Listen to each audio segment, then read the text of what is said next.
Desde os primórdios da humanidade, o homem olha para o céu em busca de respostas.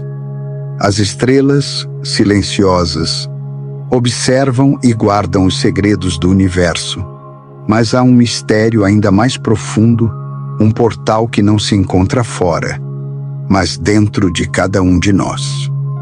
O terceiro olho.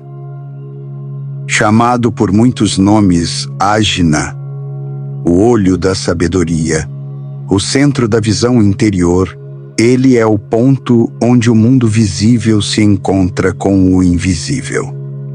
É através dele que os antigos sábios afirmavam poder ver além do véu da ilusão. O terceiro olho não é físico, mas é real. Ele se manifesta na fronte, entre as sobrancelhas, onde o espírito toca a mente e o corpo desperta para dimensões que a lógica não alcança. Dizem que quando o terceiro olho desperta, a ilusão do tempo se desfaz.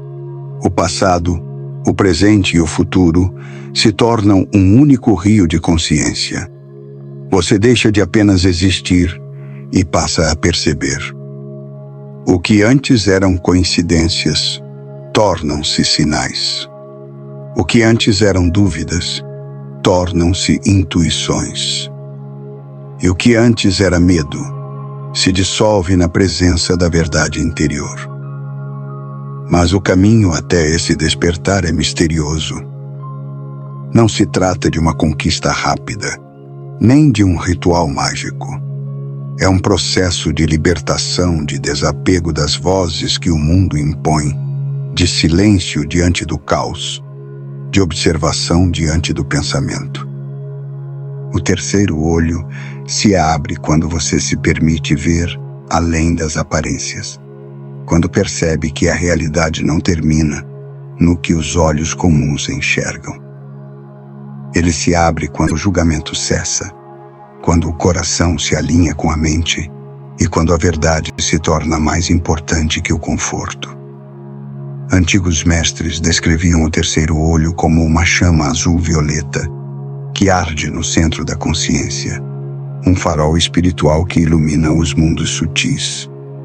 Ele é o ponto de conexão entre o humano e o divino, entre a ciência e o mistério. É onde a energia da Terra encontra a luz do cosmos. Quando esse centro desperta, a percepção se expande.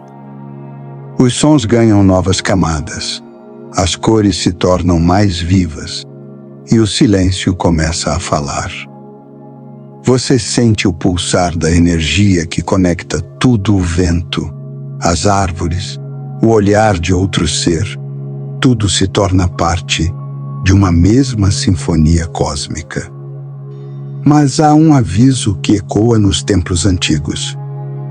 Nem todos estão prontos para ver o que está além do véu. Pois quando o terceiro olho se abre, não há como voltar atrás. Você verá a verdade nua, a beleza e a sombra, o divino e o denso, o amor e o medo. A visão interior revela tanto a luz quanto as sombras da própria alma. É por isso que o despertar deve vir com equilíbrio. É preciso que o coração esteja em paz, que o ego se curve diante do mistério e que o buscador caminhe com humildade. Porque o terceiro olho não é uma ferramenta de poder, é uma ponte de compreensão. Ele não serve para dominar, mas para perceber. Não é sobre ver espíritos ou prever o futuro, é sobre enxergar a verdade do agora, com uma clareza que poucos têm coragem de sustentar. E é nesse ponto que o verdadeiro segredo se revela. O terceiro olho não precisa ser aberto, ele precisa ser lembrado. Ele sempre esteve ali desde o primeiro sopro de vida. Mas o medo, o ruído e a pressa o cobriram de véus. Cada meditação, cada silêncio, cada momento de presença é um gesto que retira uma dessas camadas. Quando o véu final cai, Você percebe que não há mais dentro e fora. O universo olha para si mesmo através de você. Você não é o observador separado. Você é a própria consciência observando o todo. E nesse instante sagrado, o mundo se torna luz. O mistério se revela, não em palavras, mas em pura percepção. Você compreende que o terceiro olho não é um dom para poucos, mas o direito natural de todo ser que desperta. E então, finalmente, o buscador entende. O terceiro olho não vê com os olhos do corpo, nem com os olhos da mente. Ele vê com o olhar da alma. E tudo o que a alma vê é amor.